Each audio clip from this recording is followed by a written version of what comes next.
Hello and welcome to this exploring session, and today we are looking at a play called Christ's Burial, found in the as part of the Digby manuscript, one of the Digby plays.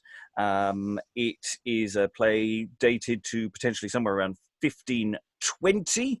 The suggestion that it's from somewhere up north. And that it may be an interesting offshoot of liturgical drama rather than some of the other offshoots of drama that have occurred over time. I don't know precisely about that. We shall see as we go. The way the play has been written out is sometimes a bit confused, as the person actually doing the writing occasionally seems to write it out as though it's more a book with he said and then such and such, rather than actually putting out in dialogue terms. So there are always those little questions about precisely how this text functions. There are bits cut or excised in the manuscript as well, occasional bits that may or may not appear in our reading, which I'll flag up as we go, or I will attempt to. Also, this is a text I had great difficulty getting a nice good copy of, so there may be a greater incidence of typos in this particular one than we are used to. Of course, all the regulars are used to my occasional random party quirks and errors. General trigger warning, this is not a desperately cheerful play because it is about a burial. So be aware that there is a religious figure on stage throughout. It is also, more importantly, has a trigger warning because this is a early modern representation of the crucifixion of Jesus, and therefore there is some anti-Semitism may creep into some of the dialogue, and so just flagging that up. That is not obviously something that we affirm. We just will mark and move forward. To go through this particular text today, we have this crack team of readers who will examine how this play functions. So, reading today, the part of Nicodemus as well as the prologue will be. Hi, I'm Alan Scott, based in Suffolk. I'm neither an actor nor an academic. And reading Magdalen, or as we'll be saying throughout most of the text, Maudlyn, or otherwise occasionally known as First Mary, is. Hello, my name is Sascha Cooper, and I'm a professional performer based in Brighton in the UK. And reading Mary number 2 and or other Mary number 3 and or all of the Marys simultaneously or one at a time will be It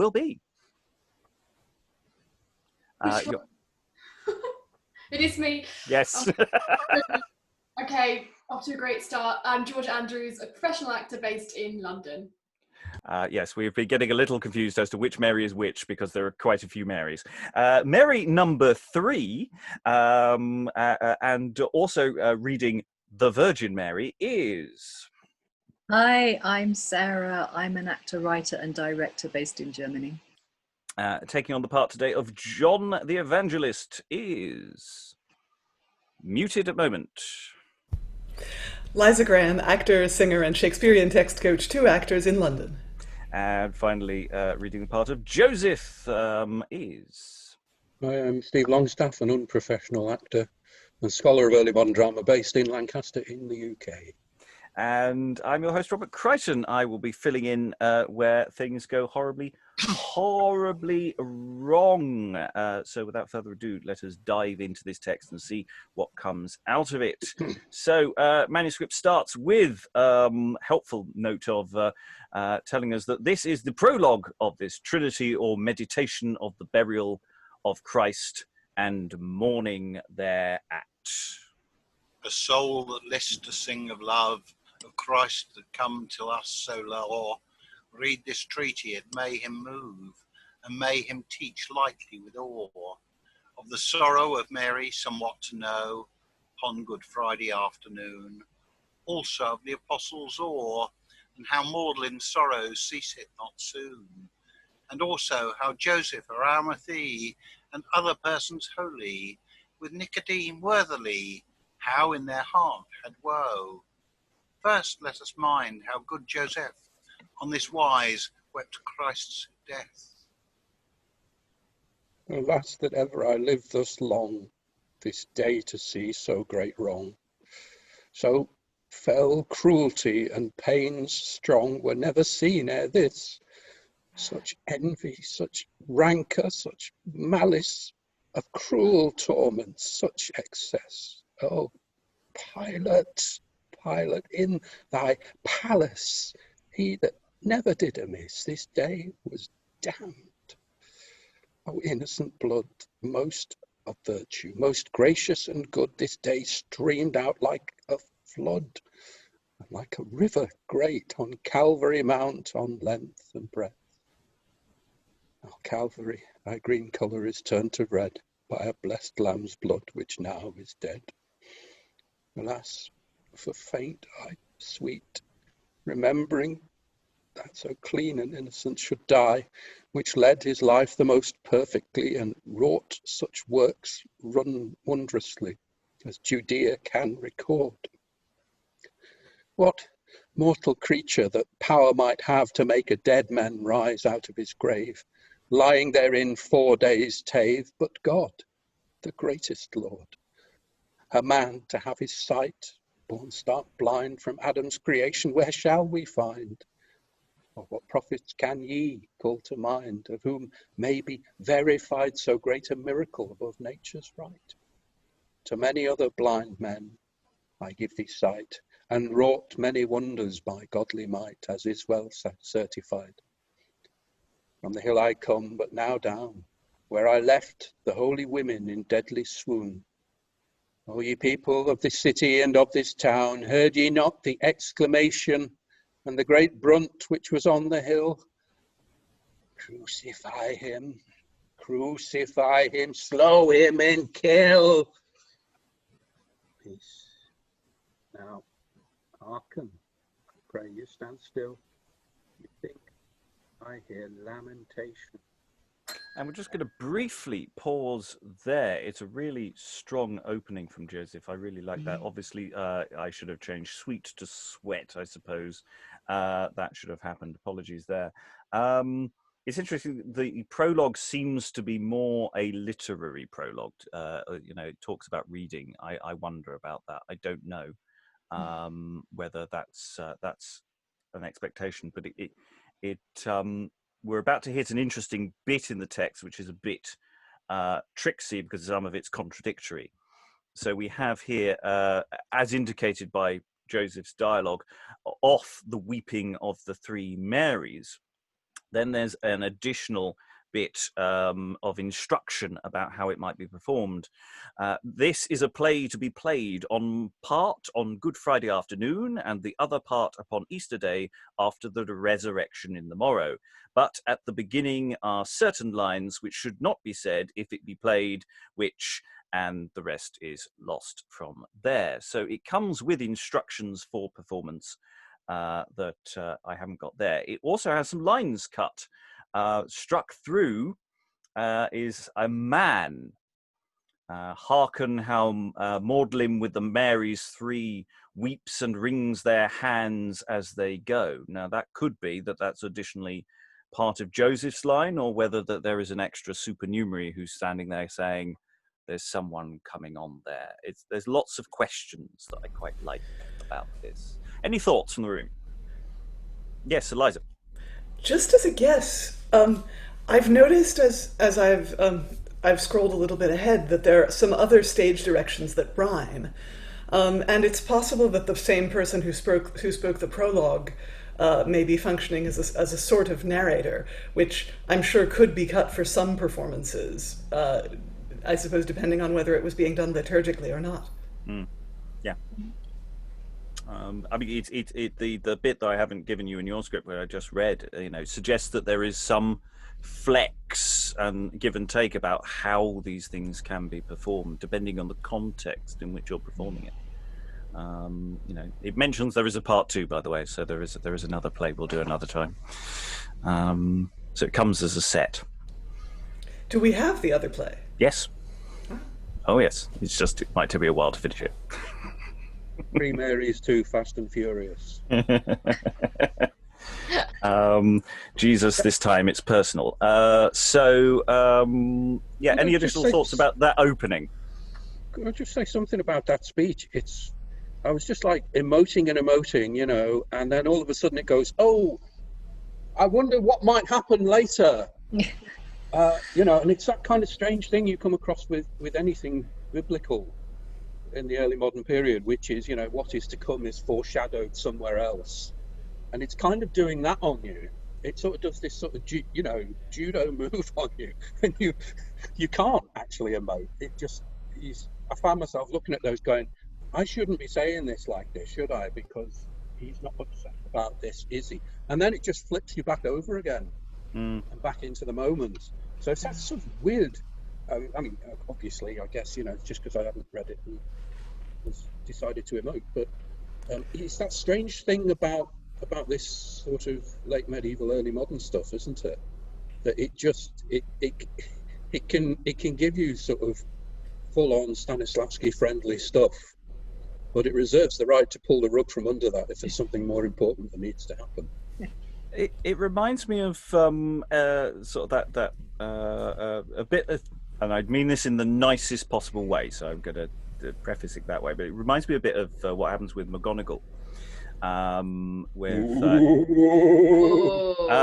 I don't mean it that way. What I mean there is that McGonagall can really get into, look at something like Toadbridge Disaster. There's a sort of actual power to bits of it, and then every so often he'll just do a massive gear change where he'll just deliver exposition. There's been this terrible disaster, terrible things happen. If they'd just erected proper steel girders and done it in a different configuration, nobody would have died. And then back to plaintive. And it's sort of that gear change here that I think has a sort of, I think it comes from the same sort of thing about wanting to inform as well as emote and trying to do the two jobs simultaneously. I thought it emoted well. You read it beautifully. Yeah. Thank you. But it kind of makes it a challenge for any modern performance, doesn't it? Because we can relate to the emoji stuff, but it's more difficult because you really kind of need to be the original audience for the other stuff to work in the same way, in a sense. Yeah. Even a contemporary Christian audience wouldn't. Well, I don't know. Actually, maybe they would, but perhaps they wouldn't be informed in the same way by the informative stuff. It might not land in the. I don't know. It might. I mean, I don't know anything about contemporary Christians and how they take things, but it's interesting because it's partly also a doctrinal problem. Because when we say Christians, there are so many different variations now, whereas then there was just one Christianity. So reception is very much dependent on which denomination as well. Well, there was one official Christianity. It had there were variations. Oh yes. The only other note I have is you were saying Robert or you prepared the text, right? Robert or I have who prepared did? this, yes, as best I could. So and you left a note that sometimes a final ed syllable would be spelled it, like bless it. Yes, and that was fairly consistent throughout, and I sort of made that decision. Which I sort of regretted, but also didn't. The thing about changing it back to ed is that in modern English, ed isn't its own syllable often, and the verse. I think the character of the verse might be changed if we had those extra final syllables. Yeah, I quite agree. It was a compromise that I just I decided to do. I wonder how much of that is because the original copy came from somewhere in the north, just thinking of like not having standardized spelling, the way I would naturally, or my family would naturally say blessed, like it might have a bit of a soft, I don't know, like it's how much of it is that kind of orthography, because I don't know much about original spelling. It's a little more complicated because though the play they think comes from the north, it may have been copied in the east. Although Georgia, that does make sense because in Scots, of course, you get it as ed quite a lot. So To make that makes sense to me anyway. Yeah. I thought Alan read Cease really, really well, though. You know, that really flowed very nicely in the prologue. Mm. Yeah, I mean that felt comfortable actually, that piece, and some of the prologues I've had experience of in this forum in the past, I've been sort of completely flummoxed by, but that one did flow and works, I think, as a good exposition. And it's not quite as ye olde Game of Thronesy as See Seth, but it sort of signals an interesting difference. I thought we might get away without that program. Well, it's Oh my God! If it's a duck for Shakespeare, what's he going to do for Game of Thrones? Chop off your heads. I mean, it's interesting. It's because that question of how the prologue functions and what it, is it for a performance, or is that just simply to go in to open the manuscript for anyone reading it, and that question of what this text is doing, and therefore what do we do with it as a performance thing. Rob, is this a similar sort of source to the Antown plays which we looked at on the podcast? Yes and no. I mean, it's the same kind of time when these things are being copied and being put into various manuscripts, but it's not quite the same process. There is a York Mary's play, isn't there? I think I was involved with one in York, which I assumed was a York play. 25 years ago, we did something on pageant wagons, and Three Marys. We did the Resurrection, but we also did the Three Marys as a kind of twofer. I would not be surprised. Off the top of my head, I don't know, but I can have a quick look while we do the next bit. I think we should move forward because we haven't actually done that much text. And I said, we've got plenty of time, and suddenly we've just done Joseph opening oration. So anyway, enter Three Marys, and the Three Marys are all going to say together in one voice. This is going to wreak havoc with Zoom. So Three Marys say all together in a voice. Oh, most dolorous day, oh, time of greatest sorrow. Sisters, stand still until tomorrow. I trow I may not leave. I hear thee, Maudlyn, bitterly complain. What good creature may himself refrain in this piteous mischief? Is yeah. that... I'm assuming it is. I deliberately didn't change it because I don't know. Okay. Oh, day of lamentation. Oh, day of exclamation. Oh, day of suspiration, which Jews shall repent. Oh, day most dolorous. Oh, day painful and tedious. Oh, people most cruel and furious, thus to slew an innocent. Oh, Maudlyn, your master dear, how ruefully he hangs here, that set you first in jail. Ah, cease, sisters. It slows my cheer. His dutiful death I may not bear. Devout Joseph, I see him here, our cares for to cool. Oh, good Joseph, approach to us near. Behold him wounded with a spear that loved you so well. Oh, Maudlyn, I pray you hear, and your sisters also, be of good cheer. Oh, friend Joseph, this prince had never peer. The well of mercy that made me clear, and that wist ye weel. Nay, good Joseph, come near and behold. This bloody lamb's body is stark and cold. Oh, had ye seen his pains many-fold, ye would have been right sorry. Joseph, look better. Behold and see, in how little space how many wounds be. Here was no mercy, her was no pity, but cruel dealing painfully. Oh, good Joseph, I am all dismayed to see his tender flesh thus ruefully arrayed, on this wise so woefully displayed, wounded with nail and spear. Oh, dear Joseph, I feel my heart wax cold. these blessed feet thus bloody to behold, whom I washed with tears manyfold, and wiped with my hair. Oh, how rueful a spectacle it is! Never has to be seen, ne shall be after this, such cruel rigour to the King of bliss, the Lord that made all, thus to suffer in his humanity, and that only for our iniquity. O Maker of man, what love and pity hadst thou for us so thrall? O good Joseph, was ye not present here? Yes, Mother Maudlyn.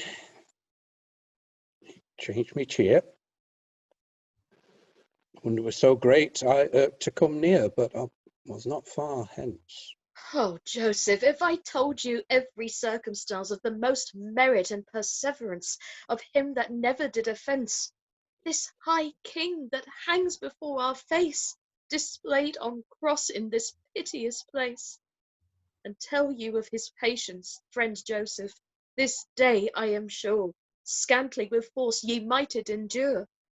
But your heart should tender how he suffered to be taked, sore scourged and naked on all his body slender, and notwithstanding your manly heart from your eyes the tears would start to shew your heaviness.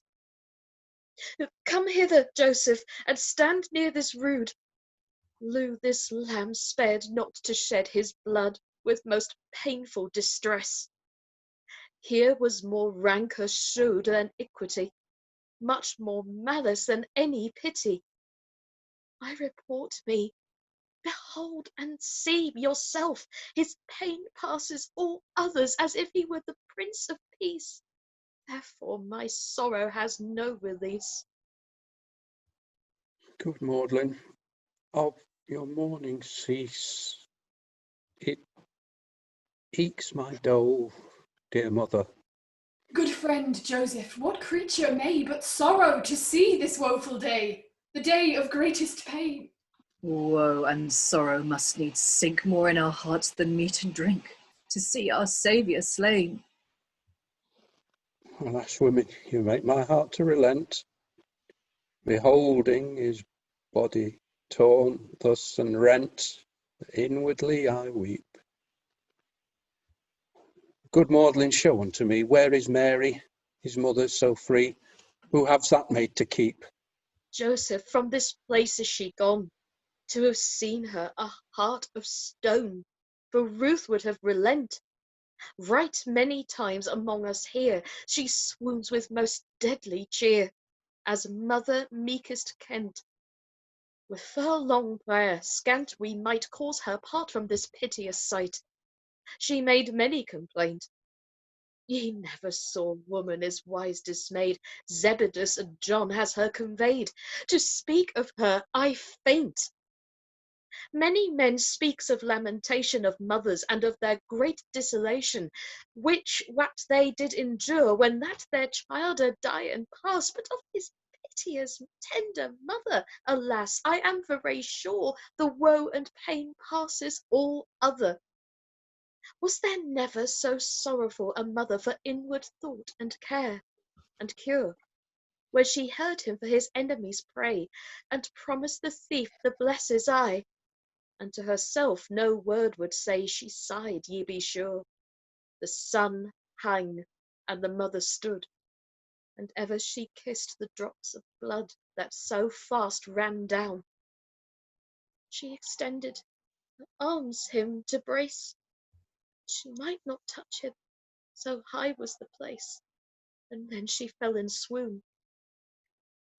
Good Maudlyn, who can her blame to see her own son in so great shame, without any offence? Maudlyn, had he any mind on her in his passion? Yea, yea, Joseph, of her he had great compassion, as apparent by evidence. For hanging on the cross most pitifully, he looked on that maid, his mother, ruefully, and said with a tender countenance, as who say, Mother, the sorrow of your heart makes my passion more bitter and more smart. ye been ever in my remembrance. Dear mother, because I depart as now, John, my cousin, shall wait on you, your comfort for to be. Lo, he had her on his gracious mind to teach all children to be kind to father and mother of duty. This child would not leave his mother alone, notwithstanding her lamentable moan and heaviness. Oh, good lady, full woe was she. But can ye tell what words said he there in that great distress? Oh, Joseph, this lay most meek in his cruel torments and painful eke. But few words he had, save that in great agony he said these words, I am thirsty, with cheer demure and sad. Maudlyn, suppose ye his desire was to drink? Nay, verily, friend Joseph, I think he thirsted no liquor. His thirst was of charity. For our faith and fidelity he pondered the rigour of his passion done so cruelly. For the health of man's soul chiefly he thirsted and desired.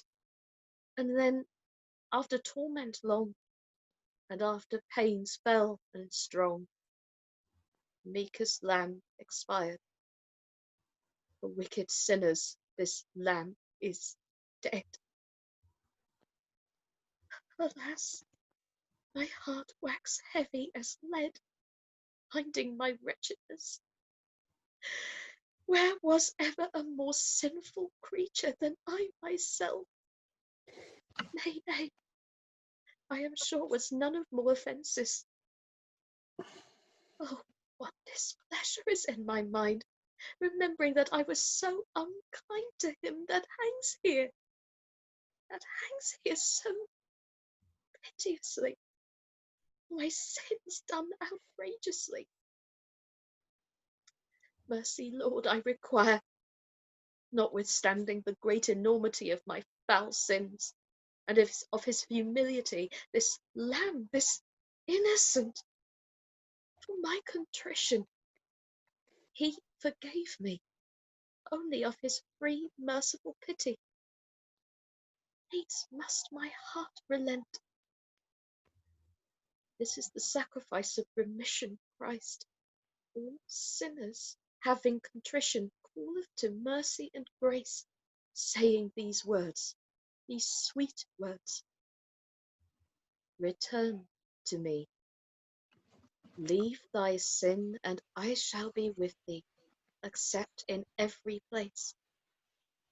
Had not been his most merciful consolation, I, wretch of all wretches, into desperation had fallen right dangerously. Oh, my deeds were damnable of right, but his mercy accept my heart contrite, and reconciled me graciously. O meekest lamb hanging here on high, was there none other mean but thou must needs die, sinners to reconcile? Sisters, sisters, what sorrow is in me, beholding my master on this piteous tree. My heart breaks, I may no longer dream.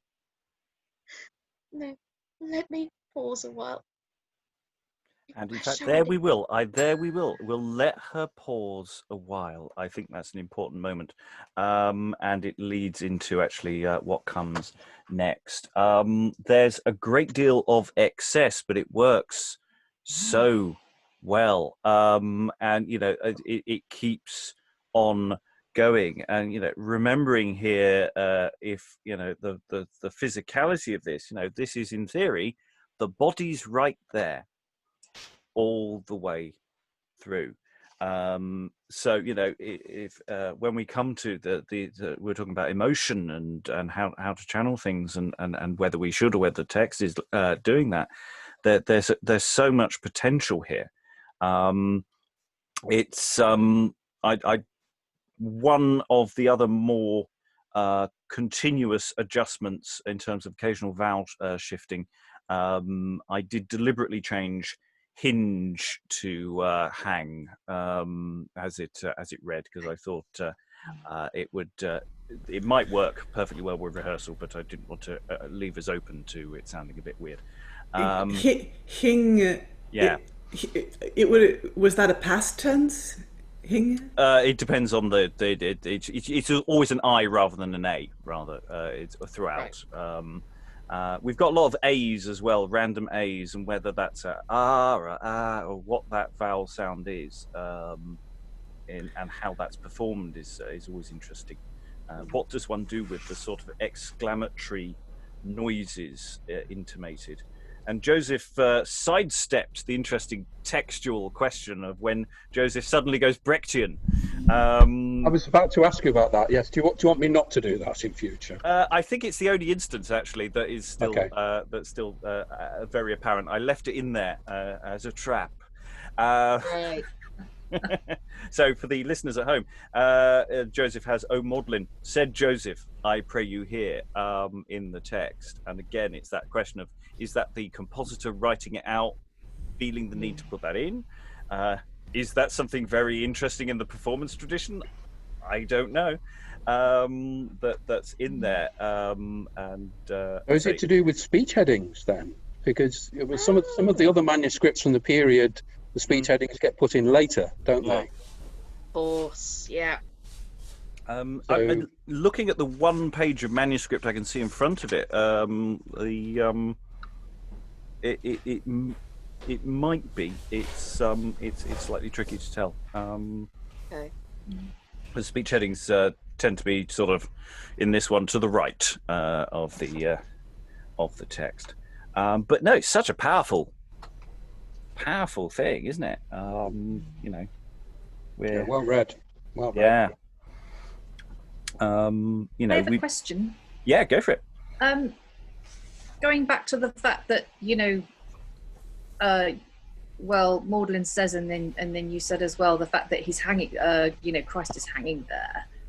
I don't know anything about liturgical drama. This is my first encounter with it.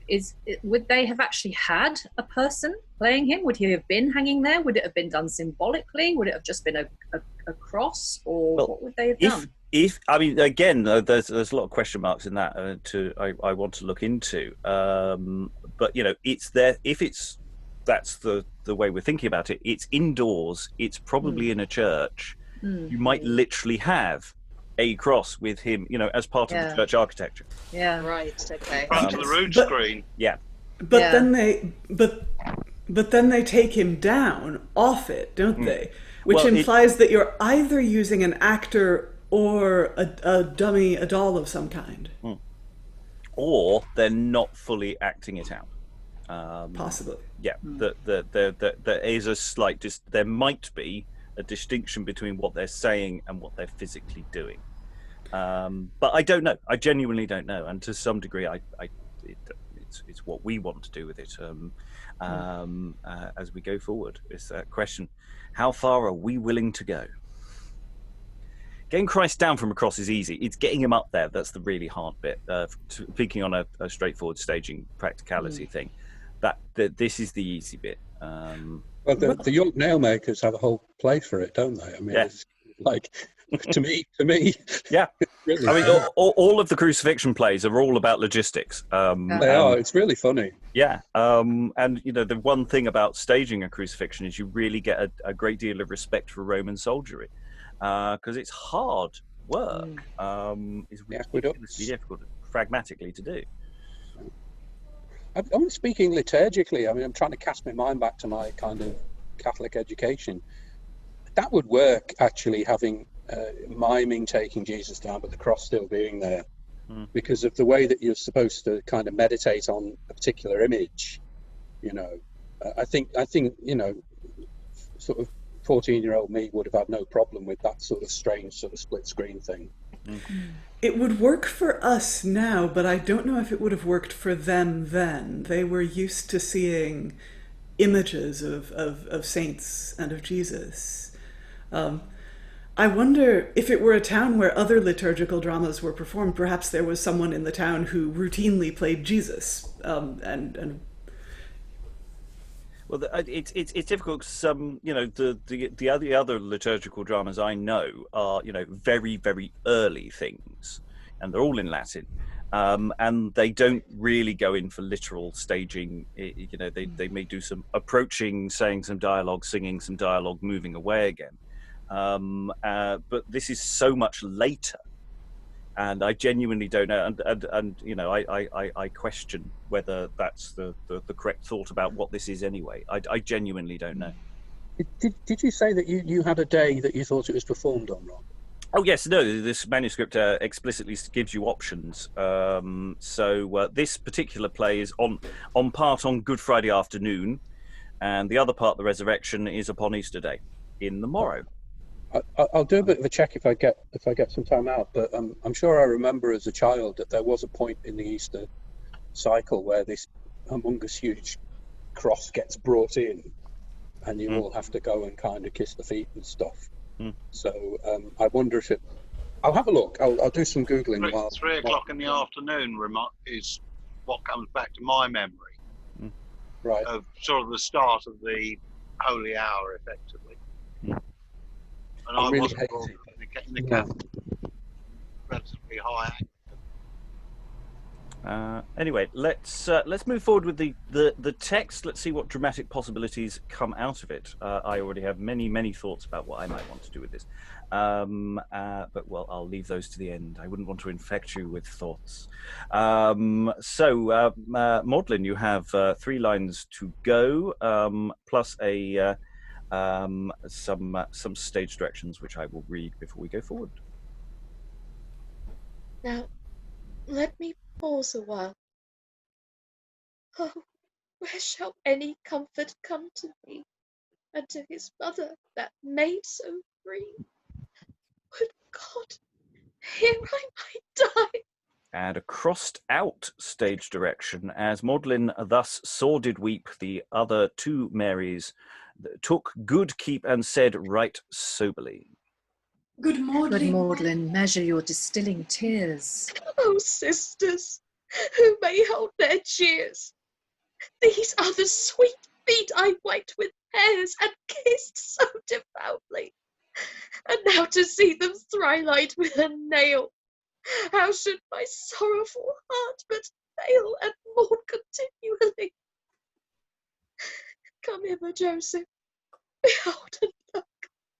How many bloody letters have been written in this book? Small margin, here it is. Yea, this parchment is stretched out of size. Oh, dearest Lord, in how painful wise have ye followed this? All the people that passes hereby, behold here inwardly, with your eyes ghostly, consider well, and see if that ever any pain or torment were like unto this, which this innocent hath suffered thus meekly. Remember, man, remember well, and see how liberal man this Lord was, and free, which to save mankind 1 drop of blood it has not kept ne spared. For little for ease or pleasure he cared, by reason he may find, which 1 drop of blood has not reserved. O Lord, by thy death we been preserved. By death thou hast slain death, was never no love like unto thine, that to this meekness thyself would incline, and for us to yield thy breath. Thou knew there were no remedy to redeem sin, but a bath of thy blood to bathe man's soul in, and thou were well assent to let it run out most plenteously. Where were ever such love? Or never, verily, that such wise would content. To his Father for us he made a sure render. No, every bone he may number of his body tender, for intolerable pains the tormentors spared no cruelty, with sharp scourges to tear his flesh. You may see, with thorns thrust into his brains, great nails driven, the bones all to break. Thus in every part the nails they did rake. Oh, cruel wickedness! the crown of the head unto the toe. This blessed body was wrapped all in woe, in pain and distress. In this displayed body, where may it be found? One spot, a place, but there is a wound, either more or less. See, his side, head, hands, and feet. Lo, all his body with blood is wet. So painful was his press. On each part he is pained so, save only the tongue, which evermore for sinners did pray. Whoever assess or ever a spectacle more piteous, of more lamentable sight and dolorous. Oh, this woeful day! Alas, this sorrow that I endure with great inward heaviness and cure. Alas, that I do not die to see him dead. Made me, Lord, if his death thus has been bought. Oh, cruel tormentory! Oh, dear master, be ye not displeased. If I might die with you, my heart were well eased. Oh, fate it is. What mean ye, woman, in God's name? Mother, too much sorrow ye make, ye be to blame. I pray you leave all this. He that hangeth here of his humility from death shall arise. Right so, said he. His words must need be true. This is the final cause and conclusion to bring our mortal enemy to confusion and his power to subdue. For this cause he descended from the heavenly place, born of the meekest virgin, full of grace, which now most sorrowful is. For that cause he did our nature take, thus by death to slow death for man's sake, and to restore him to bliss. Wherefore, good women, yourself comfort. Once to again he shall resort, I trust, verily. I pray you complain not this heavily. Needs must I complain, and that most bitterly, and I shall tell you why. Insensible creatures being troubled, ye see. The sun had lost his sight, eclipsed was he. The earth trembled fearfully, the hard flint and stone is broken in sunder. If reasonable creatures be troubled, it is no wonder, and among all specially I, a wretched woman, a wretch, behold these bloody wells. Here may thou fetch balm more precious than gold. O ye walls of mercy, digged so deep, who may refrain, who may but weep, these bloody streams to behold. Oh, fountains flowing with water of life, to wash away corruption of wounds infected, the deadly sea grievous. All with meekness is measured this ground, without doubt. Wherein so many springs of mercy flows out, behold, how so plenteous. Maudlyn, your mourning avails nothing. Let us speak to Joseph, him heartily desiring for to find some good way this crucified body down to take, and bring it to sepulchre, and so let make end of this woeful day. You shall understand yet more.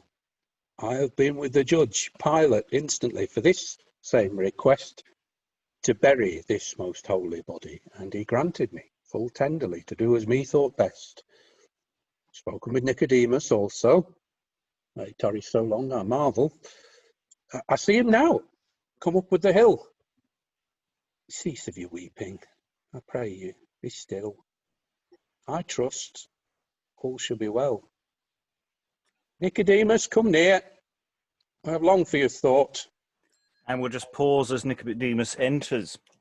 And here we get that really interesting question, which is a question to ask about performance of Joseph, is how, when he talks about what kind of grief is acceptable? At what point are you supposed to stop?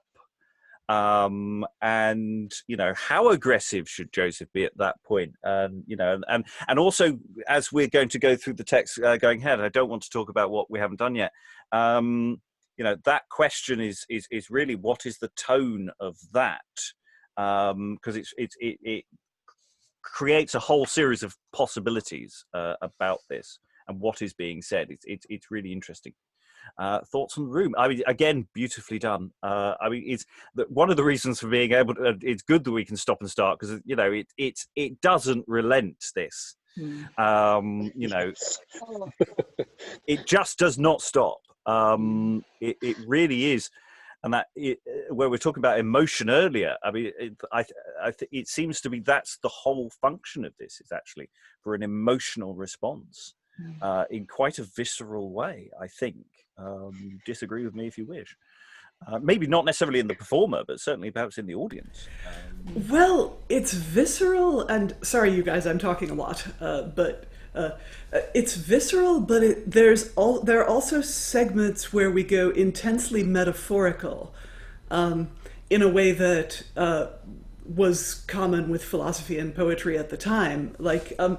When Maudlyn describes Christ's blood as a healing balm, and you get the sort of, the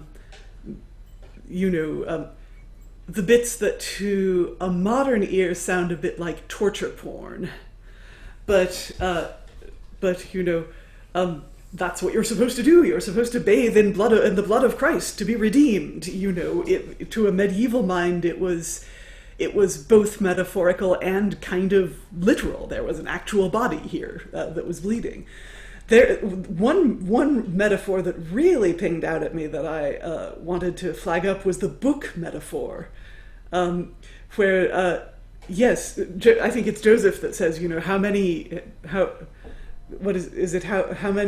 letters be written in this book? Small margin was here, and then they're like, well, this parchment was stretched out of measure, and we don't know, Robert, do we, who wrote this, whether it was someone in holy orders, whether it might have been a monk, but no, continue. I may have data I can give you. Great. Again,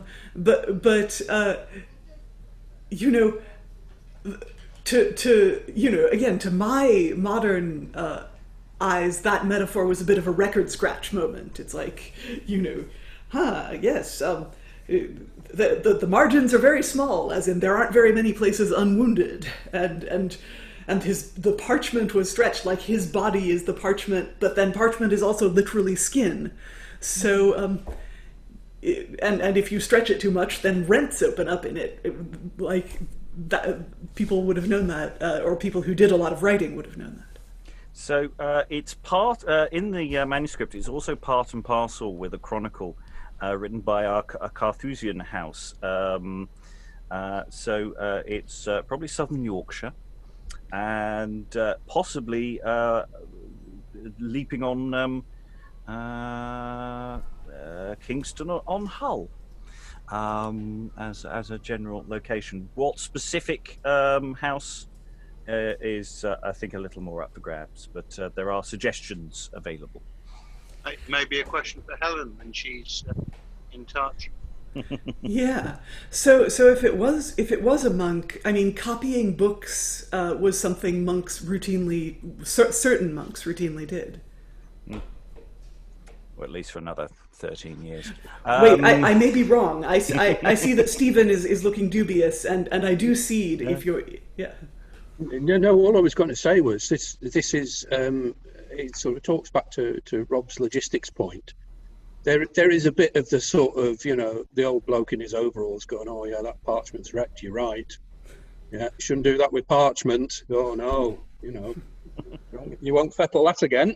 It's kind of like that. I read it, and there's tons of that in the mysteries, which are very matter of fact. You have, I can't remember if it was the Nailmakers, but you get the butchers doing a play, that kind of thing. It's interesting. I was just having a quick flick through some of the other the cycles. I mean, they do touch upon the various presences at the burial is usually a Nicodemus and Joseph affair. Mary's usually moved out, relatively quickly, and the Mary Magdalene and the three Mary stuff is usually for the resurrection.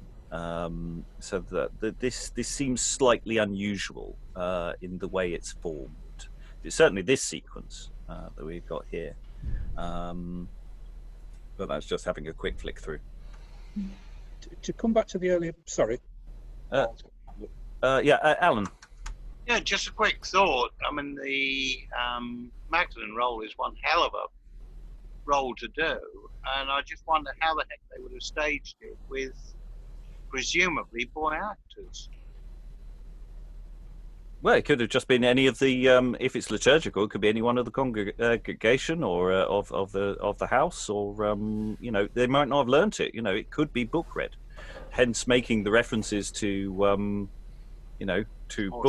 book things sort of weirdly appropriate. But it just struck me that it requires a degree of emotional attack, as it were, which would be probably a little difficult to find if you were talking about younger boys. Well, there's no guarantee it was performed by boys. I think you've got to not go with the later Playhouse idea. There's no inherent reason why in your locality, if all your performers are known to you, that anyone cannot play anything. It's a different thing about a professional actor going on tour issue and later Protestant issues. Some of the early liturgical material is entirely performed by women, singing nuns and things. So there's no absolute guarantee that the performers are literally the same or follow that convention. There may be some pushback on that, but don't assume that a later convention is necessarily part of the conception of this. And similarly, actually, going back to the parchment, I've often wondered if the reason these particular mid 1500s texts are so much more metaphysical than what we as modern people understand is maybe because life was so much more everyone was pretty much in the trades, but also even as they handle a book, if they're reading from a book, they know where it comes from. There's less of a detachment of, I don't know if that's a really kind of simplistic way of thinking, there's less of a detachment from language as a physical, visceral thing and work and embodiment. I think it's a modern thing that philosophy has been separated from the physical. Well, thinking about reading is it's a thing that most people will be doing out loud. You're not necessarily sitting reading a book in your head. You may be mumbling it along with you. In some pieces, it was considered a supernatural skill to be able to read in your head. Sarah. I'm sorry, I'm changing the subject entirely, but to go back to what you said right at the beginning of this discussion about the how much aggression Joseph should put into that speech. I thought Stephen did that really well. I really enjoyed the change, and I don't know how it was done originally, but I think with a modern staging, you'd want as much of that as possible, I think, because it is so emotional. There is so much grief, but grief is expressed in different ways, and grief grabs you in different ways at different times. And so I think, that I just loved that, the way Joseph suddenly became angry, because it was like her emotion was almost too much for him to bear because it was bringing up his own emotions. So I think, you'd want to look for changes in the text where you could get those moments of different, pity and wailing and anger and, all the different stages you'd want to pack into there, just also to give the audience something to like lift them occasionally as well. And it's the the other two Marys are clearly mourning and have similar thoughts, but express it in a slightly different way as well. There's a question of what is the correct way to grieve. Stephen. Yeah, well, I was kind of going to say that, but I'll try and build on what Sarah's said, which is, I think there's maybe a clue or two before that if you wanted to pursue that performance, because he says something. I'm not going to bother to look it up, but he says at the end of one of Mary's speeches, he says, "Yes, well, that upset my chair." Oh, it really did. I felt, my chair was quite disturbed. And I'm kind of slipping into a bit more sort of Lancastrian as I'm saying it. Because it reminds me of the old blokes I know down the pub sort of thing, it's very much. Absolutely, I think it's definitely a way to go. Sarah's suggestion is actually, there is big grief and then there is masculine and feminine, and that's one way into it. But also, the other thing is, in terms of transition, is that he kind of then whacks her with a load of scripture, as it were, and says, this may look like I just can't stand any more of this grief, because his speech could have been his previous speech could have been Mary's speech. It's absolutely the same thing, I think. You could swap them and nobody would notice.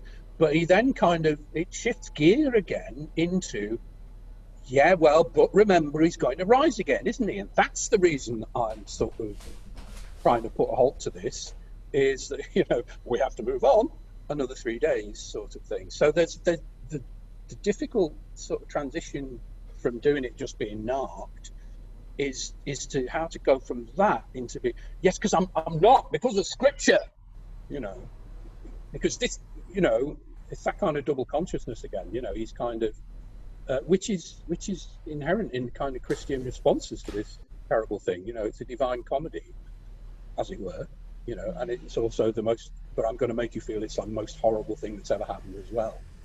So it's delicate, actually. And, I just got to go click, okay, be angry, emote, and then about 4 lines after that, I'm going, wait a minute, I'm turning to a Southern Baptist here. I tell you, the scriptures tell you, you woman, you stop. You can't do it, or you miss it. You trample over the text if you do. I think. Yeah. And I think there is an interesting question about how this text is gendered as well, and I think that we can discuss that more further on. I think we need to crack on. Nicodemus has entered. He gets now that we've got a little bit again, sort of stage direction element. It's crossed out, but it's quite useful. I think that's why I've left it. So when Nicodemus enters, when he sees Christ. So again, reminding us that he's there, all bought, hung in his blood. He kneels down with heartily heavy thought, and then says with mild mood, "The worthy Lord, who made all things of naught, with the most bitter pain to death though bought, thy name blessed be. Oh, how pitiful sight is this, to see the Prince of everlasting bliss, to hang here on this tree, to hang here thus so piteously. O most loving Lord, thy great mercy to this has thee constrained. Why would thine own people, thine own flock, thus crucify thee and nail to a stock? Why hast thou not refrained for 40 years in wilderness? Their old fathers in their progress thou fed with angels' food, and brought them into the land of permission, where they found land in every condition, and all thing that was good. Is this their mercy? Is this their reward? Thy kindness, thy goodness, can they regard no better but this? Notwithstanding the vesture of thy humanity, that thou were the very Son of God, they might see thy miracles most glorious. Good brother, of your complaints cease. You renew again great heaviness now in these women here. Nay, great comfort we may have all, for by his godly power arise he shall, and the third day appear.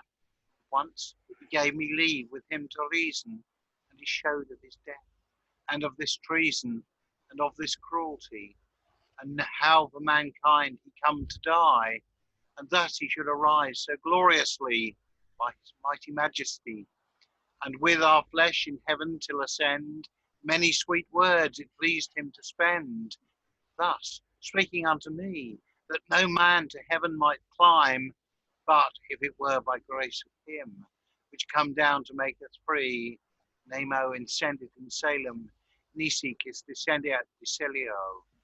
And here we have, potentially in the wrong place, stage direction, but Joseph ready to take Christ down says. Right, to take down this body, let us say, Brother Nicodemus, help, I you pray. One arm, I would ye had to knock out these nails, so sturdy and great. Saviour, they spared not your body to beat. They ought now to be sad. Good Joseph, handle him tenderly. Stand here, Nicodemus, receive him softly. Maudlyn, hold ye his feet. Haste you, good Joseph, haste you quickly, for Mary his mother will come, fair eye. Oh, oh, that virgin most sweet. I saw her beneath on the other side with John. I'm sure she will not abide long from this place.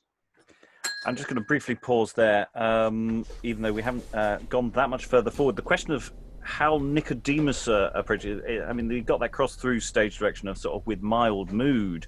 There's sort of a plaintive cry. Why didn't you just do, why did this have to happen? Oh, it had to happen because of this element to it. And then Joseph getting really down to the nitty gritty, isn't he? He does seem to be that kind of man. And it's almost like a reverse crucifixion scene from York and some of those other mysteries plays, of actually quite brutally practical. It's a bloke thing. Yeah. Wait, I don't think it's Nicodemus's bloke thing. Not emotional. Let's just do the logistics. Job's got to be done. Let's get on with it, chaps. Can I just say though, I don't want to get too personal here, but it's also a grief thing. Like quite often, if you're grieving somebody, you suddenly become. You go through phases. Grief doesn't. You're not weeping and emoting the whole time. You go through phases where you suddenly become super practical, and it's like, right, yes, let's do this, let's sort this out, and do X, Y, Z, and be very practical and busy. And I think this is really amazing, actually, the way it's bringing out all the different. You said earlier, Robert, about how is it coming up with the question of what's the right way to grieve. I think maybe one thing it's showing is that there is no one right way to grieve. There's lots of different ways to grieve. We keep seeing different aspects of it in the different characters, and also within the characters, the way they change from one mood to another, and I think that's an important part of it. It's kind of I can't remember who it is now, but there's some sort of early modern painters who just get called the realist and that sort of thing, and it is kind of like that, isn't it? It's this kind of all of this incredible sort of Christian art in the visual arts, which is so rooted in actually knowing how the light falls on a dead body in a certain way, and it's an experience of life that, well, here and now in Lancaster anyway, there's not too much of that about, and you really have to kind of cock your ear and listen to kind of spot it, as it were, sometimes. But absolutely, I agree with Sarah. I think it works on that level, I think, as letting the light fall on something, and a very careful observer. And we've got this awkward moment coming as well, because Maudlyn, first saying, handle him tenderly, and then hurry up because the Virgin Mary's coming.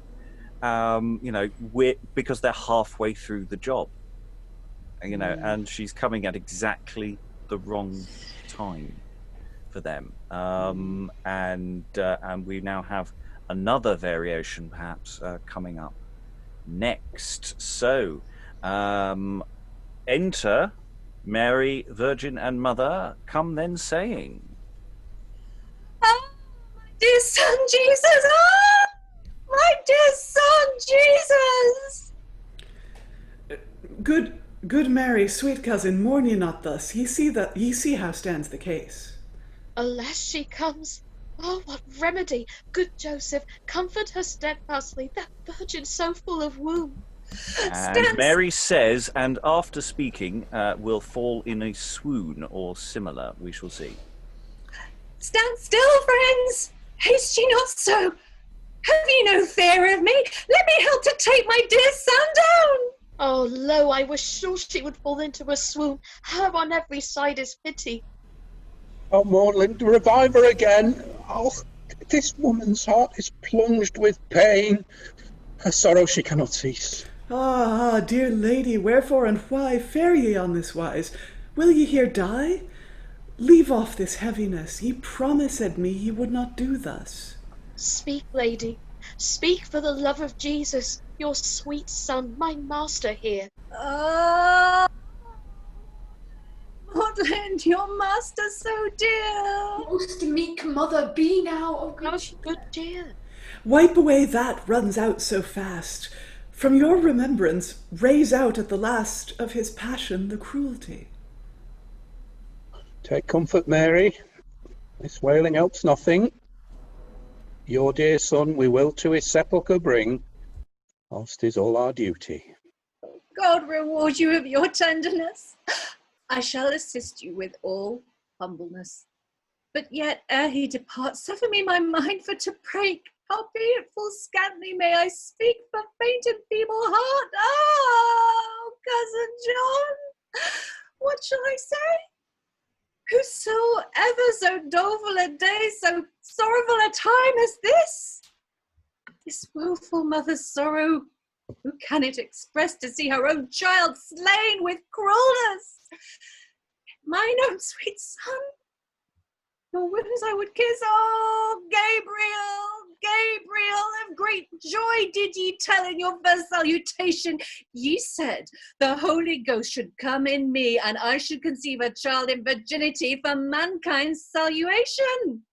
And ye said truth, right well I know, but ye told me not my son should die. Nay, yet the thought and care of his bitter passion which he suffered now. Oh, old Simeon, full sooth you said, to speak you would not spare. Ye said the sore of sorrow should enter my heart. Yea, just Simeon, now I felt it smart, with most deadly pain. Was there never mother that felt so sore? Who is John? I feel it always more and more. Help now, Maudlyn. And she swoons again. Meek mother and maid, leave your lamentation. Ye swoon still on a pace with deadly suspiration. Ye mar yourself and us. Ye should leave off your painful affliction, calling to your mind his resurrection, which shall be so glorious. This knew ye, and that best. I know it well, or else in rest my heart should never be. I might not leave, nor endure 1 minute, but I am sure the third day rise shall he. Yet having remembrance the great cruelty and fell vengeance of the Jews so unkind, which thus wickedly hath betrayed God's Son, born of me, a maid, most sorrowful in my mind. Oh, Judas, why didst thou betray my son, thy master?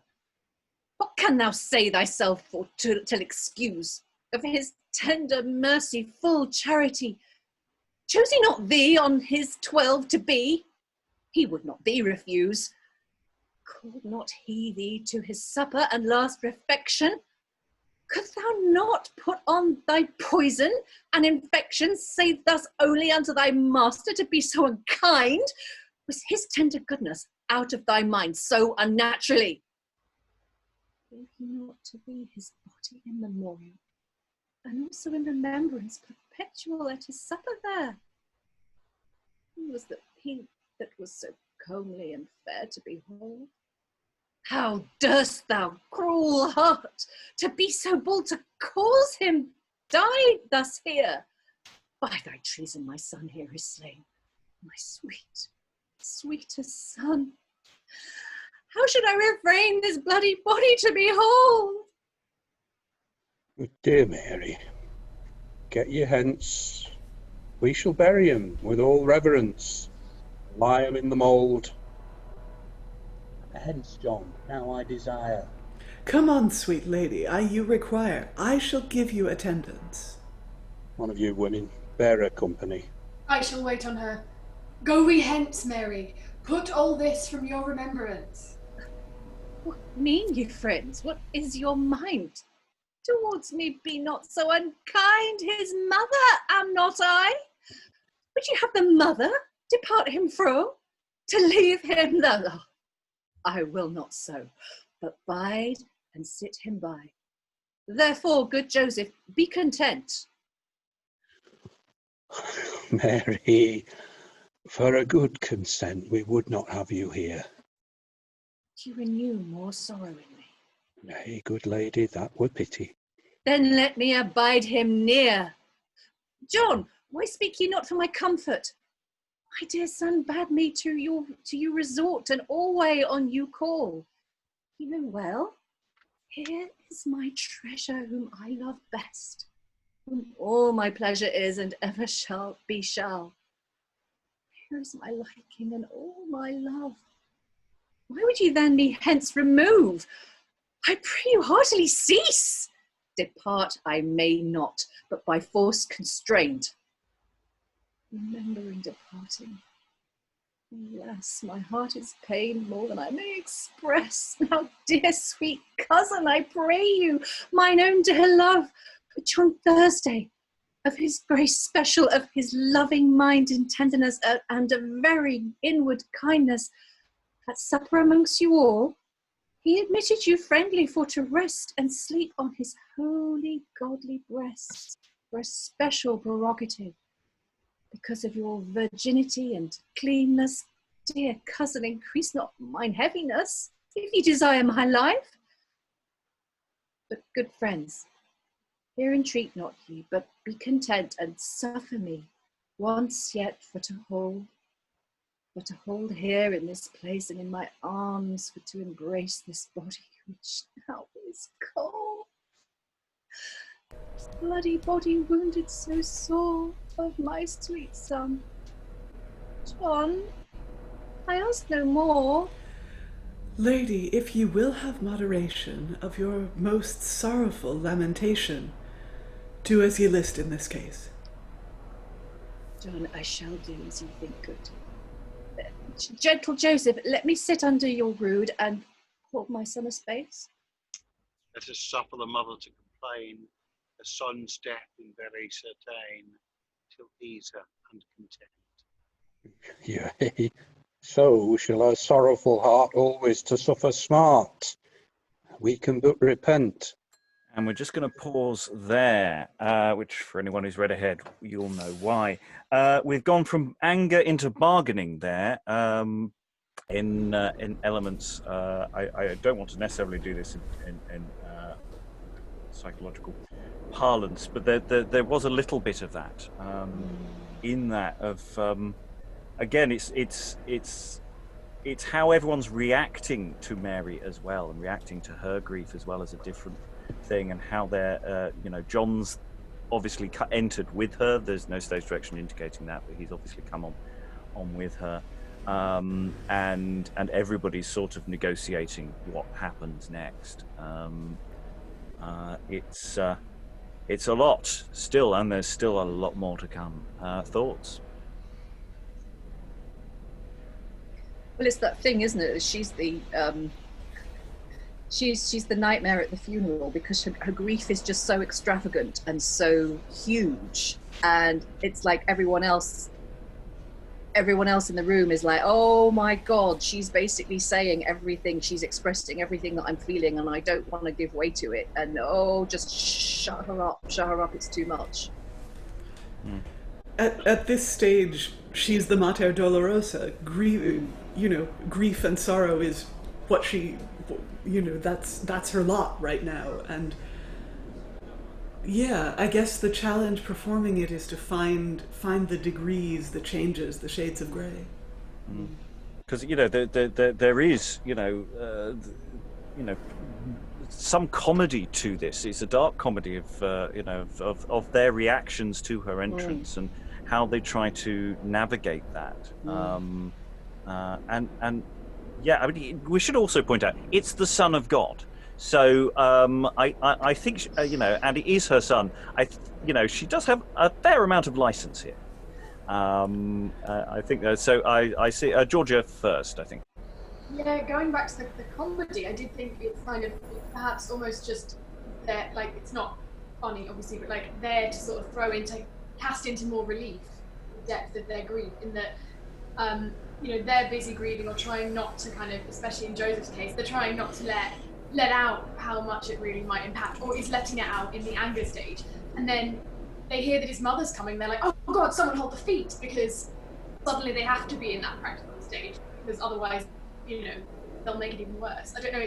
I wonder how, and this goes back to how it would be staged back in the day. I wonder whether people would have laughed at that moment and the practicality out in a sort of sense of grief sense, in a kind of but it's not funny, or whether it would have been not staged because of that, and they wouldn't want to have the getting the body down accidentally become funny. It's really interesting to think whether it was. Alan, I saw a hand up a little earlier. Yes. Yes, and the thought I got was that the Virgin's grief, I think, is easier to take in this, as opposed to Maudlyn's, who did seem to go on for considerably longer, and I think that was what sparked Joseph's reaction of, for goodness sake, madam, you've had 4 pages of this, move on. There is more to say on that in a moment. It is interesting how Mary seems just more angry at that opening as well. It is a different kind of reaction. There's some. It's a different energy and a different tenor. Stephen. Well, yeah, just to support that, really. You kind of thought with Mary Magdalene, okay, that's it. You cannot top that. And then you think, oh, wait a minute, this guy's got a mother who's going to show up. So again, it's carefully layered, isn't it? The reason I put my hand up was, back to the comedy point, there's this very famous sort of football image of Gaza crying his eyes out and Gary Lineker turning to the football manager going, can you have a word? And if anyone's ever seen that. And I sort of got that in my head as Joseph, it's like, John, have a word. It's kind of like, or rescue me from the drunk person at the disco sort of thing. You're trying to get your mates to sort of move this person around, and also the way they call on the women as well, like, can you come and sort her out? Because this is way beyond my scope, kind of thing. Get Mary in, quick. Not our job. The final very quick point I'll say is all of this has been storyboarded before, in terms of visual images and in terms of other encounters. So it's, the kind of bones of this, and perhaps even some of the physicality, people will have come across before, and possibly even in the church, and what we know about the sort of pre-Reformation, the amount of paintings that there were and so forth. So this visually is something that people have already got, and it's interesting to again think of this as a sort of flesh on those bones, as it were. Okay, let's move on. So following on from the question of how long a speech of grief can we take, go Virgin Mary. Oh, you are kidding. Seriously? Right, okay. Good luck with this. I just scrolled through and I just couldn't find the end of it, so Yes, for the listeners at home, it's quite long. Just a technical note before we start. When I was keening there, I pushed my laptop back. Was it still too loud? It's not so much loudness. It's just if you do a sustained note, then the software doesn't like it, and it just cuts you out. Okay. So with sort of kind of things, Yeah, it will just disappear. Okay. But I don't recall it being too loud. Did anyone else feel it was? No, felt okay. Okay. Right. Hunt for the layers, hunt for the different tones, because you know Yeah. you can't stick on one. Oh, sisters, Maudlyn, Cleophas, and Jacobi, see how pitiful my son doth lie here in my arms, dead. What earthly mother may refrain to see her son thus cruelly slain? Oh, my heart is heavy as lead. Who shall give me water sufficient, and of distilling tears abundance, that I may weep my fill with heart relent, after the quantity of sorrowful remembrance, for his sake that made us all, which now lies dead lies in my lap. Of me, a maid by grace special, he pleased to be born and sucked by pap. He shrank not for to shew the shape of very man at his circumcision, and there shed his blood for man's hap. Also at my purification of him I made fair oblation, which to his father was most pleasing. For fear then of Herod's persecution unto Egypt past, I fled with him. His grace me guided in everything. And now he is dead. That changes my cheer. Never child to mother so loving. Who that cannot weep at me may leer. It was never death so cruel as this to slew the giver of all grace. Son, suffer me your wounds to kiss, and your holy blood spilt in this place, dear son. May have stained your face so freely to behold. Thick, bloody drops run down apace. Speciosus forma, the prophet taught. But alas, your torments so manifold has abated your visage so glorious. Cruel Jews, what made you so bold to commit this crime most ungracious, which to yourself is most noyous? Now shall all the cursings of your law upon you fall most mischievous, and be known of vagabonds over all. He and I come both of your kin, and that ye give uncourteously. Ye come to fordo your sin, but ye forsake him frowardly. Who cannot weep, come sit but me by, to see him that reigned in bliss in heaven with his Father gloriously, thus to be slain in all guiltless. Oh, son, in your hands are holes wide, and your feet so tender were. A great wound in your blessed side, full deeply driven with a sharp spear. Your body is beat and bruised here. On every side no place is free. Needs must I weep with heavy cheer. Who cannot weep, come learn at me, and behold your Lord, mine own dear son, thus dolefully dealt with, as ye see. But see how his head with thorns is thrown. See how he nailed was till a tree. His sinews and veins, drawn so straitly, are broken sunder by pains ungood. Who cannot weep, come learn at me, and behold him here that hang on rood. See all about the bloody streams. Oh man, this suffered he for thee. See so many fell and bitter pains. This land shed his blood in full plenty. Who cannot weep, come learn at me. See all his friends is from him fled. All is but blood, so beat was he, from the sole of his foot unto the head. Oh, sweet child, it was nothing meet. Save your sufferance, he had no peer. To let Judas kiss these lips sweet, to suffer a traitor to come so near, to betray his master, mildest of cheer. Oh, my sweet child, Now suffer ye me, your mother, to kiss you here. You cannot weep.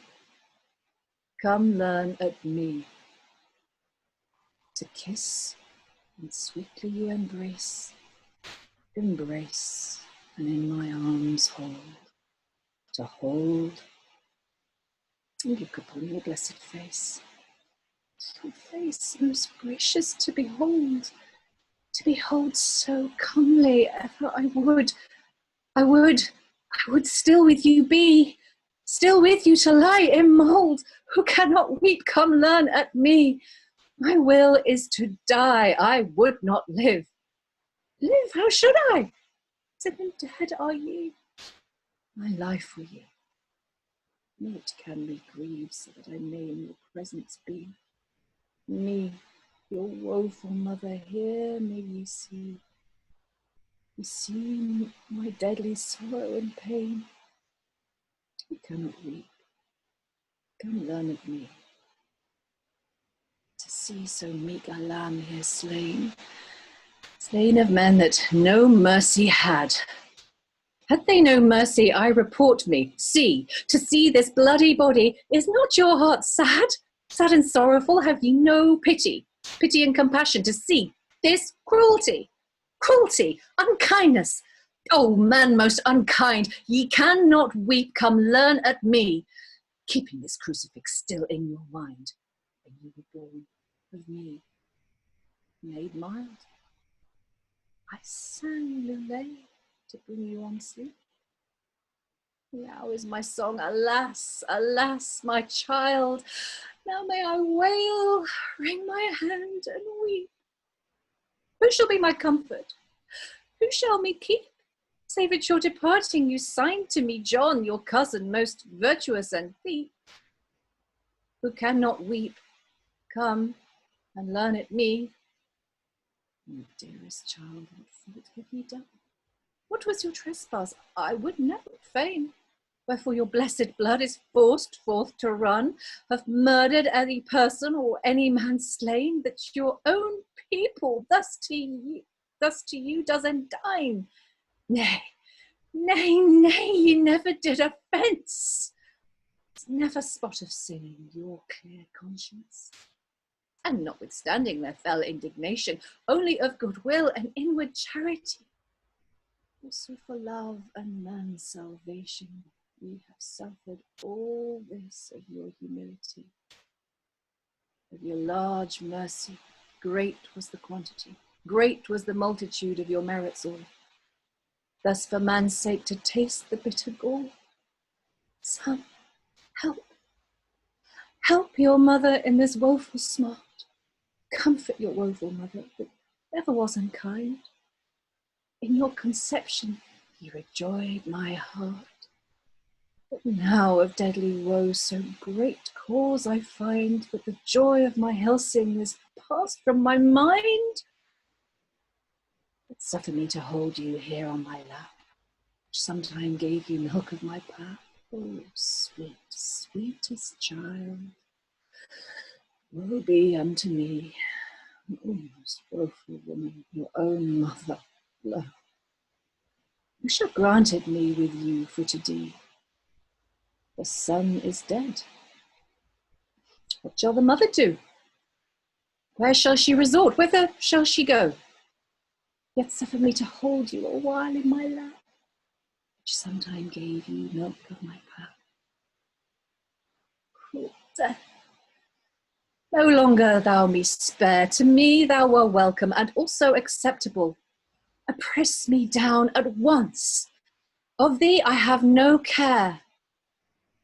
O my son, my saviour, my joy most comfortable, suffer me to die with you most merciful. Or at least let me hold you a while in my lap, which sometimes gave you milk of my pap. Wicked people without mercy or pity, why do you not crucify and hang me on the cross? Spare not your nails, spare not your cruelty. You cannot make me to run in greater loss than to lose my son that to me was so dear. Why slew you not the mother which is present here?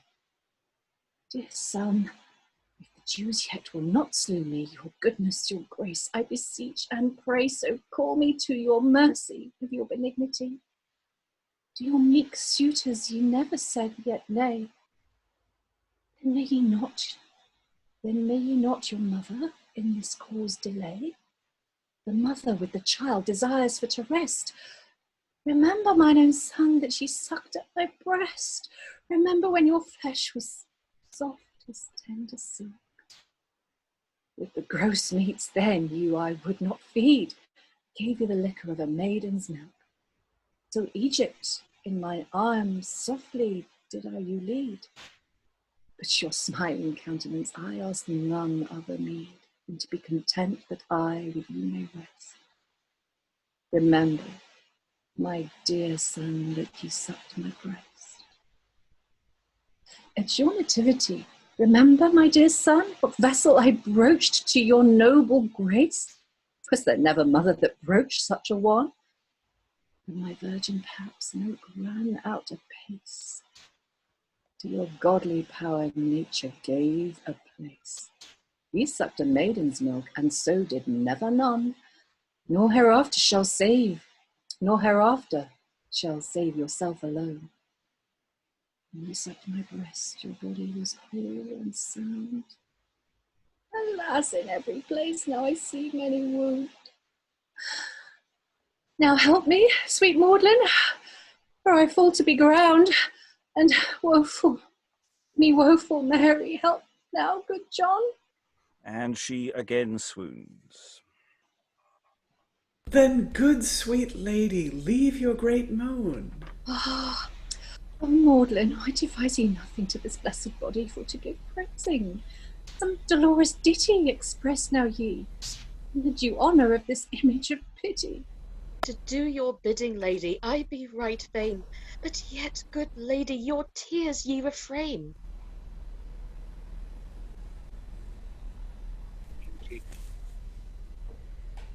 Stephen, you're muted. Joseph, yes.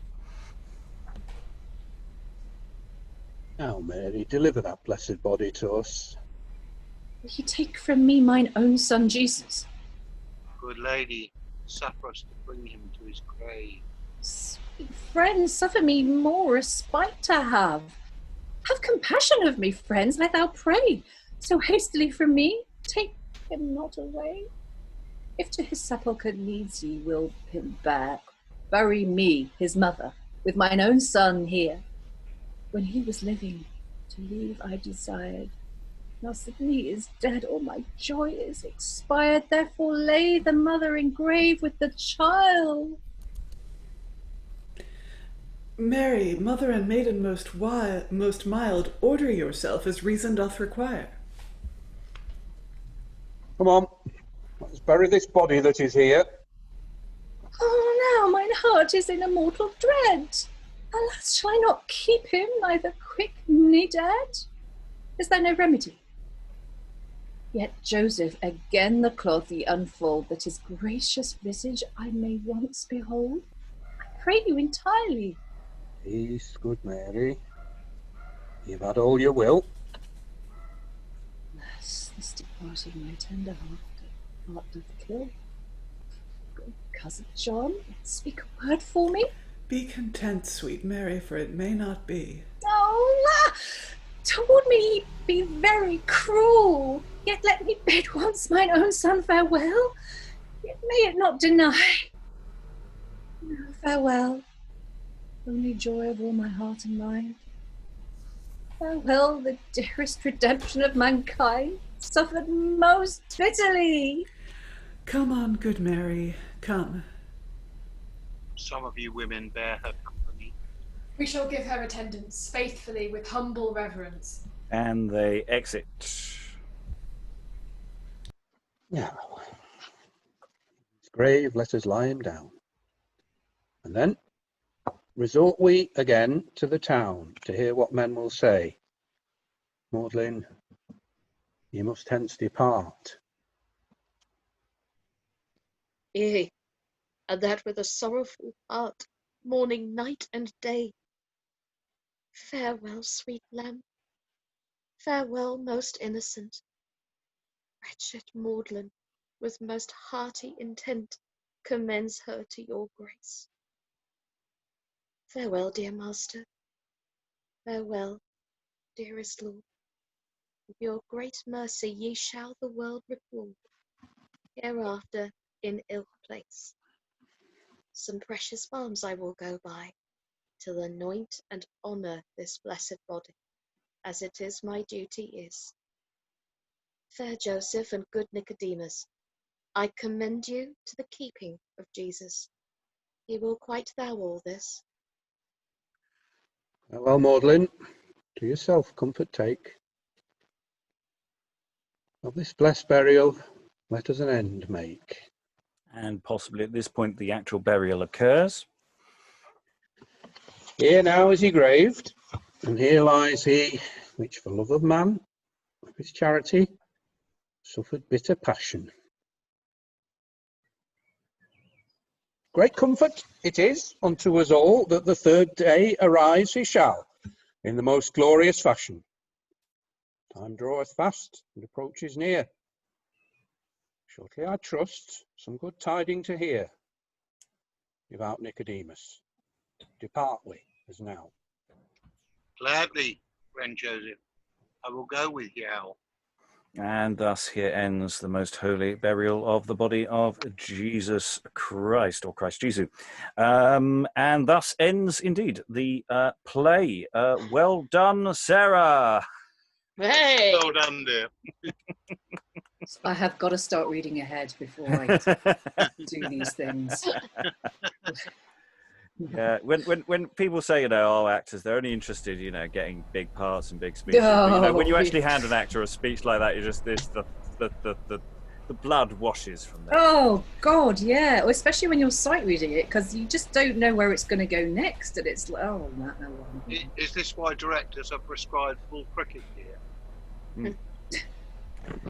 It's a really interesting speech. I mean, it's got those repeated passages. It's got the bits where the tail end of a line, the thought is then picked up again in the next, which feels so dynamic. I mean, there is a lot of it, but then that's the point, and it is that element of just the excess of it, and it's the fact that everybody is still standing there while she's doing this, holding the body, and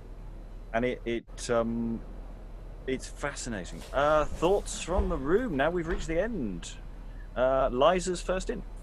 I wondered while I was reading through that speech, again, full admiration to Sarah for the delivery. I wondered whether we might not have multiple versions of the same speech, or at any rate additions. In a lot of the religious plays that have come down to us, there have been additions, there have been alterations, and the first part of the speech seemed kind of straightforward, and then like the last half of it seemed to have been done by someone with kind of a lactation fetish. Yes, absolutely. And I thought that as I was reading it. Yeah, and it's sort of a parallel to how obsessed they are with Christ's blood, but it's also kind of, yeah. I mean, is that a thing? Is that a thing in kind of liturgical plays? I mean, is there this complete dwelling? I've seen it mentioned, but I haven't seen it dwelt on to quite that extent before. Yeah. Robert, you may have other. I really haven't come across anything like this myself.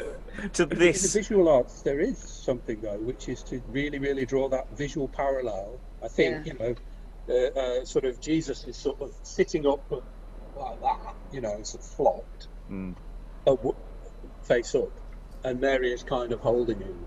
And, there's a kind of explicit visual parallel there between, the start of his life and the end of his life. And that was my reading of the fetish, which, I gave up counting them. And it made me wonder about whether, again, this sort of storyboarding idea that people, it's an association that people would be expecting, because they've sort of seen lots of mother and child stuff, lots of startup life stuff.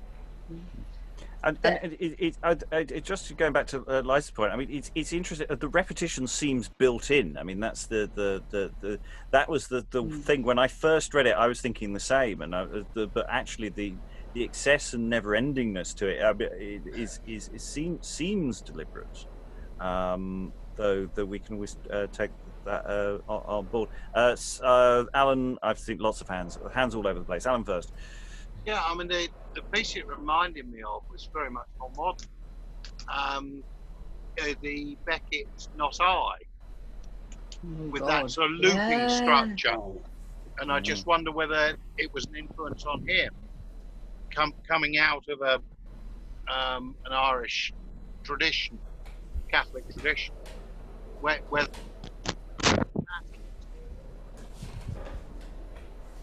lost your sounds, Alan. Really? You're still talking? No, I'd finished. Oh, you'd finished. Okay, that's okay. I can see parallels with Not I. That's really good. Yeah. Becky's very learned as well, several languages. So. Yeah. There is. I should say I went with a bit of a compromise with one of the words in there. So I went with sucked, and I sort of wish I hadn't. It's somewhere between suckled and sucked, because it's suckit. And I was sort of trying to think, is there a good modernisation? I think the answer is no. I will actually return the original because I think that it just sounds wrong to the modern ear. Anyway, Sarah. Just on the lactation thing before we move on, which hopefully we will, I was going to say that actually in art, I don't know if there are any art historians in the room, but I'm quite into my medieval art, and there is a whole subset of medieval art that is devoted to the lactating Mary.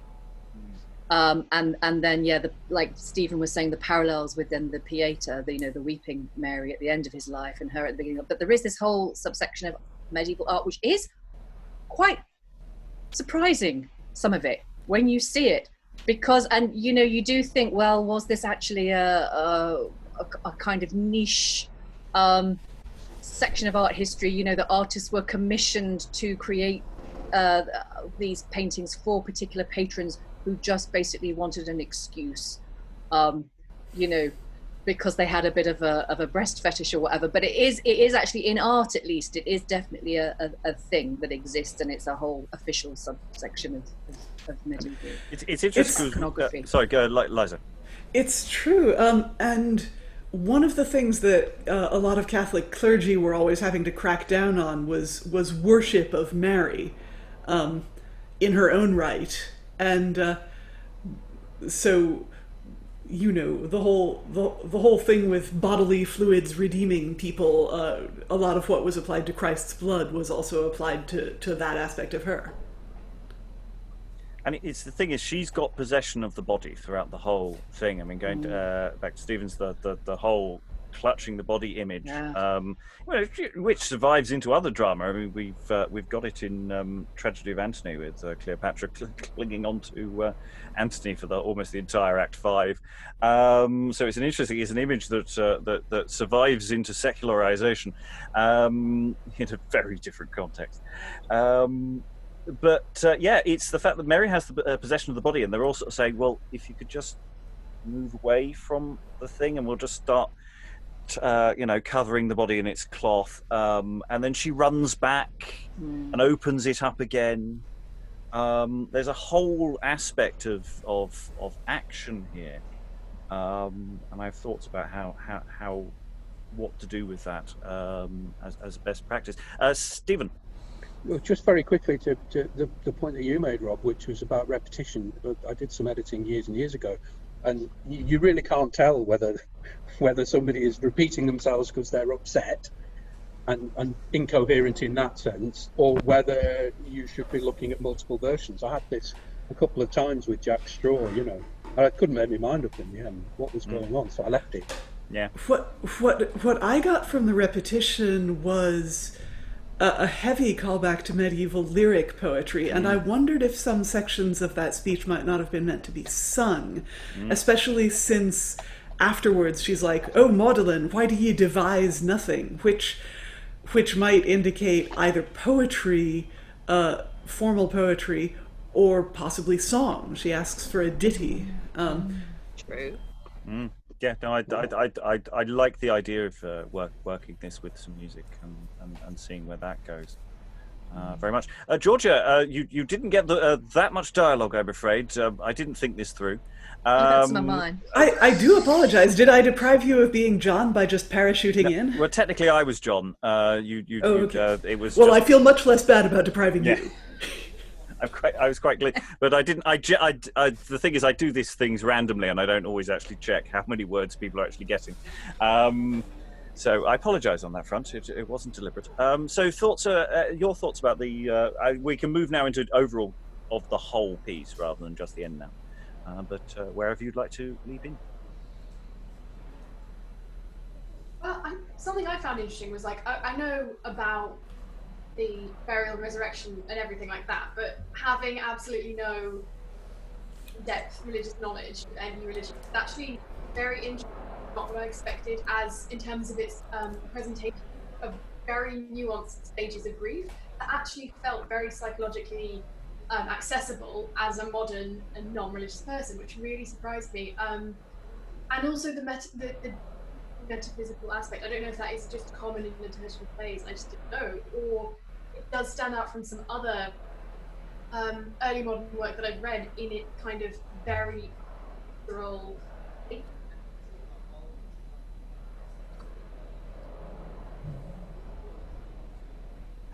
It does really work as something that yes, it's got various linguistic things that are sort of pushing it back into a more medieval tradition, but it actually flows in a very modern way, and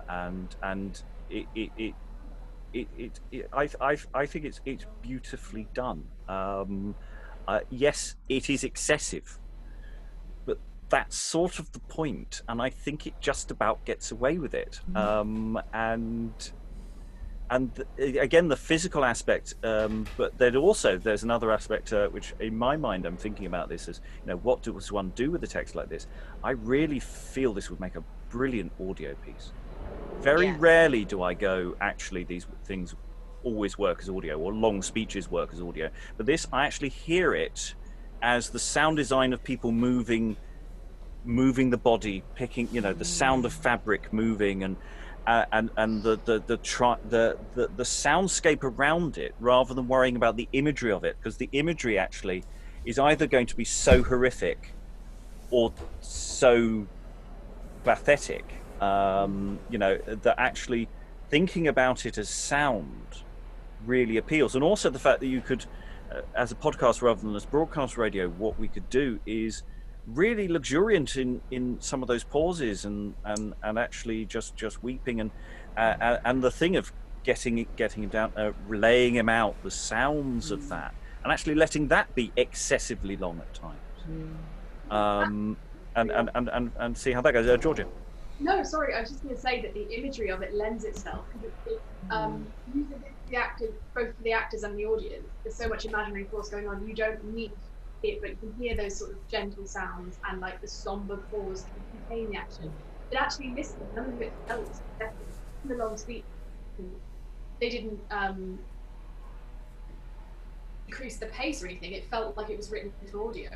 Maybe it wasn't more of a storytelling thing originally. I'm not sure. Alan, I saw a hand.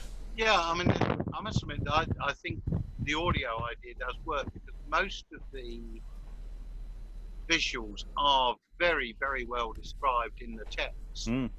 And to actually try and stage those, I think you're going to either end up spending a fortune on trying to recreate them, or they're going to be clack. Also struck me that we got a very, very good précis of pretty well the whole of the New Testament up to the point of the crucifixion in a relatively short space. And also, I know we've commented on the sort of the anti-Semitic trope in there, but there is the explicit couplet in there about when the Virgin Mary is actually saying we were both Jews, which is something that many latter-day Christians seem to forget. The other one, on a sort of completely random note, is on the question of the date. There is an appropriateness to this debate, given the fact that Joseph Aramathia was rumoured to have gone to Glastonbury, given the anniversary weekend this weekend. Yes, it's and thankfully the few anti-Semitic lines are very excitable. I mean, it's not like they go on an excessive diatribe on that, which is thankful. I think I'm thankful for that. Stephen, you have a pensive thought. Just the Glastonbury thing. I mean, it's the Glastonbury thorn, isn't it? Supposedly, Yes. But I seem to remember Glastonbury was like, it was either the second or third richest house before the Reformation as well. So the associations with Glastonbury, just because of, Glastonbury would have had a fair amount of sort of social and financial clout, might well have been at work here. I think that's a really interesting point. Yeah, I'm not sure which monastic order were in charge there. Look it up. Yeah, that's one for research. And they're all connected to one another, aren't they, as well, I guess? So, Yeah. Well, they were connected, but also there was rivalry between the various colours and flavours. We're very much into final thoughts now. So overall, and thoughts about possibly, yes, I've got my audio idea, but maybe people have other ideas. Maybe we would like to do the logistics of the body. Sascha, would you like to throw in any final thoughts about this play? I was very moved by the whole thing, I have to say. I know I didn't say much at all throughout the whole thing, but yeah, it's again, it gives you a lot of food for thought. And having performed in a mystery play, in a couple of mystery plays in the past, and actually seeing something actually written in this way was very, very moving. And put it this way, I felt like I was channeling Maudlyn there. I really felt like I was there. So if you do it, the audio idea is, I think, would work really, really well. And there's a lot of scope, I think, with all characters that you can actually do. Again, if you do it, would love to be involved. Really, really good piece. I think it's very scalable. It's very doable. It just packs such a punch. It genuinely does pack a punch. Liza, final thought. Yeah, that what religious drama does that simply Bible readings in church can't do is it makes the characters from these stories into human beings. And medieval towns and cities, by our standards, were quite small. It turns into people saying these things, and spoken for an audience of people, pretty much every one of whom will have either lost children, lost brothers, lost sisters. Life was a lot more fragile in those days, and people did just die.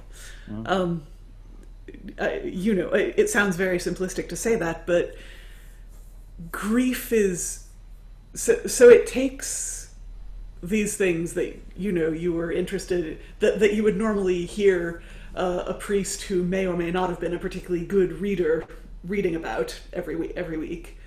It takes these things and it makes them personal. It takes the personages from these stories, makes them into human beings relating to one another, supporting one another in loss. So and there are parts where our modern eye is like, isn't this grief a little too much? And you know, if I were staging this, I might well cut the second half of Mary's speech. I might cut from "my darling son" onwards, and just keep and end it with "come learn of me." But yeah. Anyway, people, grieving people. Yeah. I don't know if I would cut. I'd probably do some more salami edits to that speech. I know it seems a bit fetishistic, but I do think some of that stuff really does actually work. It's just yeah, it's possibly excessive, but that's fine. Georgia, any final thoughts? Well, you can say no. Remember, it's fine. No, I mean, not really. I think it's all been covered now. Lovely. Alan, final thought? Yeah, not much to add. One request: can you please find the part to play of this, the resurrection one, because I think it would be interesting to look at that with this still reasonably fresh in the memory. Oh, I mean, if we've got the numbers, I'm quite happy to just say we'll do it next week. It's very much in my mind. I've got absolute ton of work to turn it into a readable text, but it's entirely doable. Well, standard offer if you need help. Yeah, well, it's the problem is I've only got one physical working copy I can't to work from, so it's very much it's a tricky beast. Stephen, final thought? I've said everything, I think. No. Yeah, I think I've covered everyone then. You haven't covered me. Have I not? Oh, maybe I came to you before we went into formal final thoughts. Okay, final thought. I love the audio idea. I think it would work really well. And one of the reasons I think it would work really well is because it actually cuts across like Christian. It's not just a Christian text. It's I mean, obviously it is, but it's a meditation on grief. And humans in general have a tendency to try and avoid grief wherever possible. But actually, one thing that struck me while I was listening to you all with your thoughts was I just had a flashback to when Princess Diana died. And do you remember there was that great big outpouring of public grief? Yeah. And at the time we were all thinking, what is all this about? But it was basically like that event became a sort of focus for everybody's grief that they had in their lives and that they'd been storing up and maybe trying to avoid expressing. And then all of a sudden it was like, oh, we have this national reason now why we can grieve, and boom, it all came out. And this to me is like, I mean, I can imagine that when this was played, what Liza said about people used to die, well, they did. There would have been probably every wife or mother in the congregation, if it was done in a church, would have lost a child, or most of them would have lost a child. So it's like you can really see how this was about taking what is effectively part of the New Testament, but actually making it about the grief and making it as a conduit for people to express their grief and deal with their grief. So I think as a meditation on grief, it cuts right across every religion and every kind of culture, and even though it's so rooted in the New Testament. One other thing I just wanted to say, this is a technical thing. I noticed there's a word that you've got in bold, "theep," in Mary's speech. I think that should actually be "yeep," because it's a yoch, not a thorn. Yeah, and similarly in that speech, there's a couple of places where you've put "be," which I'm pretty sure is "the." And you may have transcribed, or the editor may have transcribed a thorn to a bee. Yeah. So, but I can send you a note about that. Rob, you're muted. Yes. I've been using this as a session to reading along with the original, so that I can correct as I go. So hopefully I've caught most of those as we go along. So yeah, with the yeep, I couldn't find a yeep or any of the other options. It's not always as it's not necessarily actually what was written in the brackets might not be accurate either. So, Okay. but it could be Yeep. It could indeed. But there are various little things like that, which, frankly, I just need to find a choice in production. Stephen, I saw a hand. Well, it was just Sarah's point. Pregnancy is incredibly dangerous as well. That's the other thing. You know, a lot of people die. So, you know, there's this kind of extra layer. Not only, you know, the mothers have been in that situation themselves, but they will have put their own lives at risk in a sense, or maybe not voluntarily, but they will have had, you know, it's an ordeal that, again, you know, here in Lancaster now, we can kind of forget about. So, a particularly powerfully gendered point, I think. So a play very much about grief, but as we've just mentioned, there is a second play, which of course is about resurrection and life. So there is a sense of the excesses of this are perhaps there to build to a payoff with the following play, which hopefully we'll be able to look at very, very soon, depending on numbers and availabilities. I'd just like to thank all the readers today. This has been a wonderful session. Thank you all very much, and goodbye. Bye-bye.